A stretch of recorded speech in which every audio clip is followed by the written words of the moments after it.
Di dalam surat 18 Al-Quran Kes 18 ya, Al-Kahf ayat 69. Perhatikan di sini.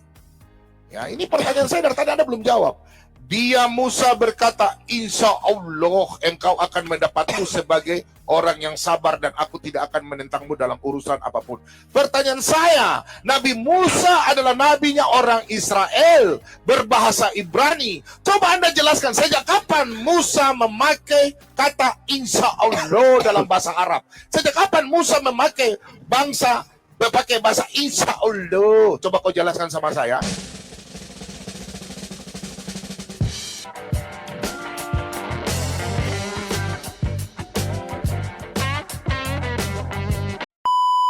Dua debatur terhormat, silakan dilanjutkan.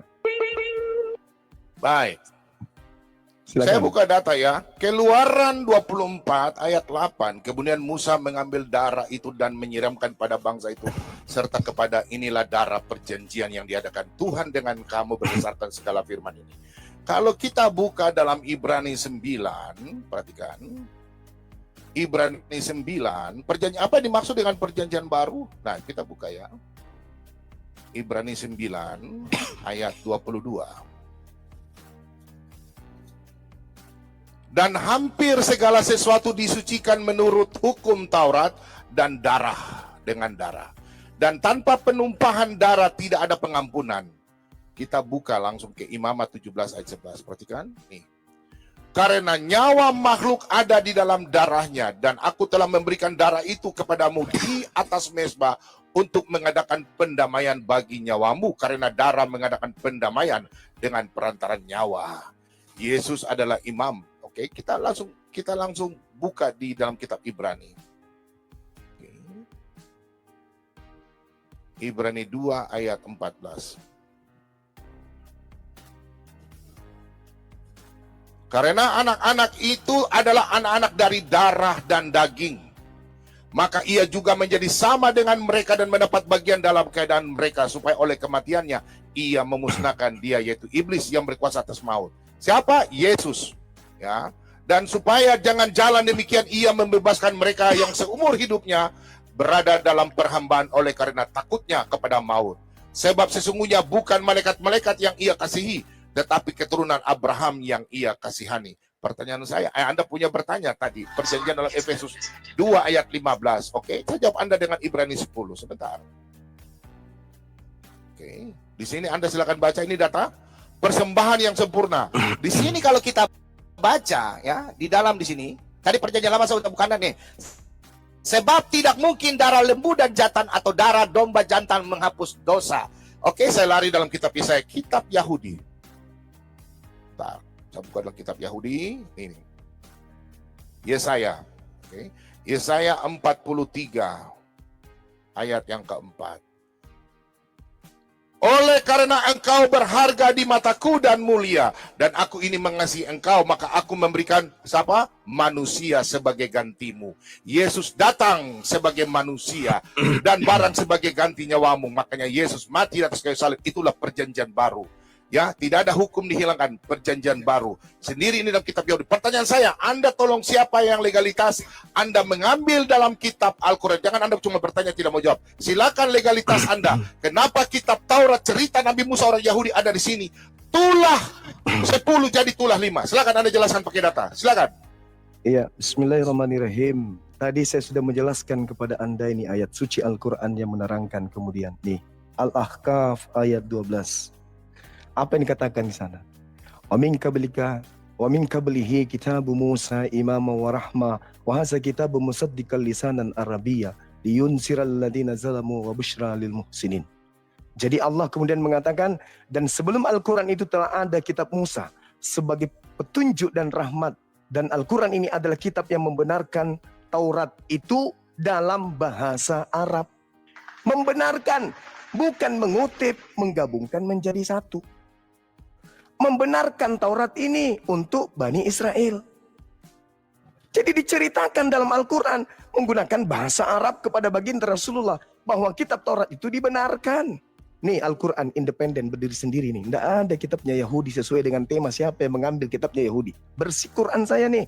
Berbeda dengan ini. Ada perjanjian lama, ada perjanjian baru. Terkait dengan apa yang Anda sampaikan barusan, ya kita lihat di dalam kitabnya orang Yahudi. Imamat 1, nih saudara, Imamat 1 nomor 2 nih data nih. Apa yang tertulis di sana?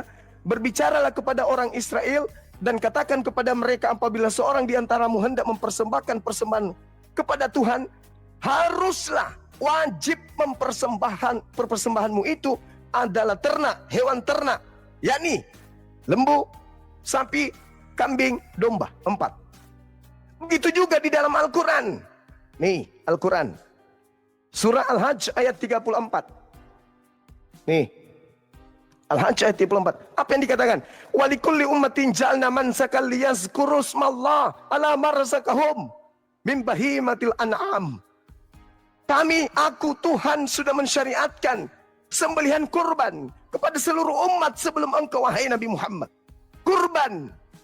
Al-Quran kurban, hewan, kemudian Torah juga korban hewan. Di dalam Imamat 18 justru dikatakan kemudian di dalam kitab yang Anda gunakan itu, bahwasanya jangan engkau mempersembahkan manusia kepada dewa Molok. Nih, Imamat 18 nomor 21. Jangan kau persembahkan manusia kepada dewa Molok. Tuh, baca. Nah, sekarang permasalahannya bukan ke situ, saudaraku, bom-bom. Bukan imamat, bukan kurban hewan, bukan darah, bukan. Bukan. Yang kita sedang bahas ini adalah kenapa perjanjian baru ini jadi perjanjian lama di kitab Kristen. Sementara kitab ini punya Yahudi. Kenapa jadi perjanjian lama di sini? Sedangkan ini perjanjian baru Tuhan kepada mereka. Kristen ini siapa? Ini yang Anda harus jawab. Ini yang Anda harus jawab. Ini kenapa kitabnya orang Yahudi di sini? Gitu, saudara. Jawab. Silakan. Dari tadi saya bertanya, saudaraku Suma. Ini kan judulnya siapa yang mencuri? Suma, tolong fokus. Saya sudah menjelaskan pakai data by data semua. Bahwa Yahudi adalah induk kekristenan. Yesus adalah Mesias. Yesus Kristus, Yeshua HaMashiach, muridnya adalah Petrus. Pertanyaan saya, Al-Quran dalam surat Al-A'raf 133, judulnya siapa yang mencuri? Pertanyaan saya buat Anda, tolong Anda jawab. Dan tadi Anda tidak jawab satupun. Minta maaf. Pertanyaan saya, bro. Maka kami kirimkan kepada mereka siksa berupa banjir besar. Dalam kitab Taurat, kitab Yahudi, ada 10. Sekarang legalitas Anda. Tolong jelaskan bagaimana legalitas Anda menceritakan tentang Nabi orang Israel, Nabi Musa. Kenapa ada di Al-Quran? Legalitasnya mana? Kalau saya sudah menceritakan, legalitasnya adalah murid Yesus, Yesus orang Yehuda, murid Yesus adalah Petrus. Petrus adalah kami punya pimpinan gereja. Sudah sangat jelas, bukan Paulus. Ingat ya, di dalam, tadi saya sudah sampaikan dalam Roma 16 ayat 7. Ya, di situ, saya kalau buka lihat ya, pertanyaan saya sama, sebentar, jangan Anda jawab dulu, sebentar. Ya. Pertanyaan Anda, saya punya pertanyaan dari tadi. Anda tidak menunjukkan legalitas, hanya saya yang menjawab dari tadi. Anda tidak menjawab legalitas Anda. Kenapa sampai kitab-kitab nih? Di sini sudah jelas dalam Roma 16 ayat 7 sudah sangat jelas semua. Salam kepada Andronikus dan Yunia, saudara-saudaraku sebangsa dan pernah dipenjarakan bersama-sama dengan aku, yaitu orang-orang yang terpandang di antara para rasul dan yang telah menjadi Kristen sebelum aku. Bukan Paulus pendiri Kristen yang seperti kau tuduhkan, tapi Petrus pemimpin gereja itu. Saya sudah tunjukkan data dari tadi. Pertanyaan saya kepada Anda, di dalam surat Al-A'raf 133, pertanyaan saya, legalitas kenapa cerita Nabi Musa ini ada di Al-Quran Anda? Silakan Anda jelaskan legalitas. Satu saja, murid dari Yehuda, ada keturunan Yehuda, sampai kitab Taurat ada di kitab Anda. Silakan. Tadi saya sudah menjelaskan Al-Quran surah Al-Ahqaf ayat 12. Wa min qablihi kitabu Musa. Al-Ahqaf surah berapa? Al-Ahqaf surah berapa? Sebentar saya buka. Al-Ahqaf surah berapa? Al-Ahqaf ayat 12. Wa min qablihi kitabu Musa imaman wa rahma wa hadza kitabu musaddiqul lisanan arabiyyan liyunsiral ladzina zalamu wa busyra lil muhsinin. Benar, Al-Ahqaf surah berapa, bro? Al-Ahqaf. Al-Ahqaf. Ya, surah berapa itu? Surat berapa? Surah berapa itu Al-Ahqaf? Udah ya. Jadi ada ini. Sebentar, Jadi Pak, saya buka data, pakai data. Jangan kau saya tidak tahu bahasa Arab. membuka di sini. Al-Quran terjemahannya pun sudah kujelasin samamu. Al-Ahqaf Kawan. surah apa? Al-Ahqaf. Al-Ahqaf ayat 12. Dan sebelum Al-Quran telah ada kitab Musa sebagai petunjuk dan rahmat. Dan Al-Quran ini adalah kitab yang membenarkannya dalam bahasa Arab untuk memberi peringatan kepada orang-orang zalim dan memberi peringatan kabar gembira kepada orang-orang berubah. Tidak diceritakan bahwa Nabi Muhammad mengambil Taurat lalu kemudian menyimpan di Al-Quran. Tidak. Berbeda dengan ini. Kalau Anda mengatakan tadi Petrus, di mana Petrus mengatakan kalau Taurat ini perjanjian lama? Tunjukkan dalilnya. Di mana Petrus mengatakan Taurat adalah perjanjian lama. Sedangkan ini adalah Tauratnya orang Yahudi. Di mana Petrus mengatakan kitab Taurat diberitakan Giliran kepada saya, seluruh bangsa. jangan kau sendiri. Giliran Tunggu, saya, bro. Pertanyaan saya, Giliran saudara. saya pakai data. Kau dari tadi tidak pakai data. Giliran saya minta maaf. Ini datanya nih. Sebentar. Sekarang pertanyaan saya kejar kepada Anda dulu. saudara. Sebentar. Anda membawa Petrus. Giliran saya. Tolong Sebentar. tunjukkan kepada saya di mana Petrus mengatakan bahwa hukum Taurat itu untuk orang Kristen di luar Yahudi. Di mana dalilnya? Petrus itu orang Yahuda, bro. Di Murid mana? Yesus, Kalau- bro.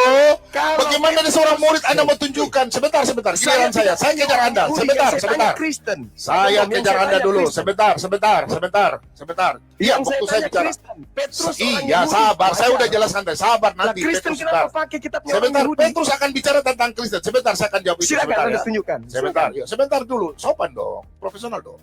Di dalam surat 18 Al-Quran Kes 18 ya Al-Kahf ayat 69. Perhatikan di sini. Ya, ini pertanyaan saya dari tadi Anda belum jawab. Dia Musa berkata, insya Allah engkau akan mendapatku sebagai orang yang sabar dan aku tidak akan menentangmu dalam urusan apapun.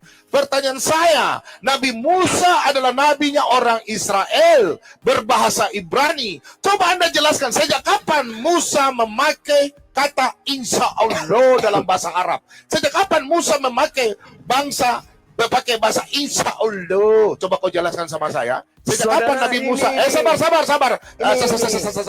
Sabar, saya waktu bicara. Anda bicara saya tidak potong. Profesional dong. Sejak kapan Nabi Musa mengatakan insya Allah? Sejak kapan? Sedangkan Musa tidak pernah mengenal bangsa Arab.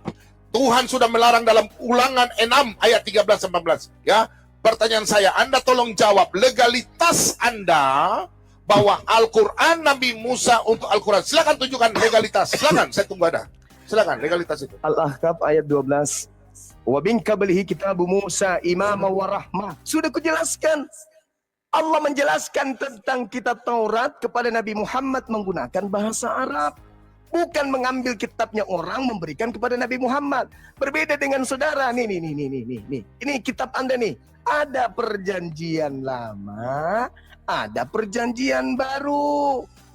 Ini kitabnya orang keciduk di rumah Anda. Kan tema kita siapa yang mencuri. Nah ini ada terbukti nih. Siapa pelakunya? Nih mana Taurat di sini, mana Taurat, mana imamat, mana bilangan di sini, mana ulangan, mana? Enggak ada. Adanya di sini. Ini kitabnya siapa? Kitabnya Kristen. Siapa yang pencuri sekarang? Begitu Pak Bom. Apa haknya Kristen menggunakan kitabnya Yahudi yang ini? Apa haknya? Tunjukkan legalitasnya. Kok susah sekali? Kalau Al-Quran kan jelas. Bil bayyinati was zubur wa anzalna ilaika dzikra litubayyana lin-nasi ma nuzila ilaihim wa la'allahum yatafakkarun. Nabi Muhammad diutus untuk menjelaskan kemudian aturan Tuhan kepada seluruh umat manusia. Al-Quran ini. Sorry, ini Al-Quran. Ini kitab kami nih. Tidak mengambil kitabnya Yahudi. Kalau Kristen punya kitab, dua-duanya ada di sini.